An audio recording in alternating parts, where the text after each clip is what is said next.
one of the very few plays in which I was not even to take on the role of the title character, Don Juan, but rather that of his moralizing servant, whose name it just happens to be Sganarelle.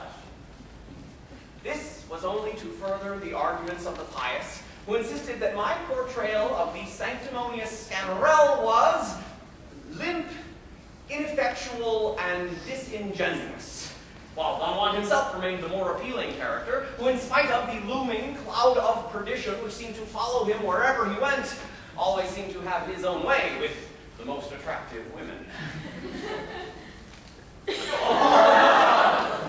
As we take up the scene, Sganarelle has been approached by the serving man of one of Don Juan's many wives, who has come to find out the reason for Don Juan's sudden disappearance.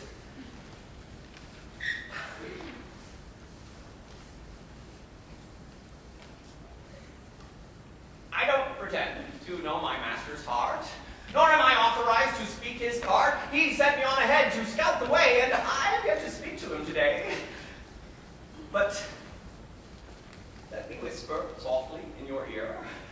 Forgive me if I say this too sincere, but may I be confounded and forsworn? Don Juan is quite the greatest villain born! The man's a dog, a devil, and a beast, a heretic at the most very least. He doesn't feel for heaven or for hell. His heart is nothing but an empty shell. He doesn't care how conscience grapples us. The man's a wanton Sardanapalus. Instead of thoughts of heaven which secure us, the man lives like the swine of Epicurus. No cry, complaint, nor sliver of remonstrance can cause that slightest quiver to his conscience.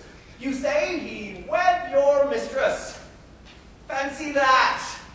He would have wed your wife, your dog, your cat. And if he thought it might so serve his health, he'd fetch the preacher and wed you yourself. It costs him nothing to contract a marriage. He cares not how you might decry, disparage. He'll wed each woman, bourgeois, lady, peasant. No female, fit or fat, he won't find pleasant, as long as he might tickle on their drum. He'll marry them however they might come.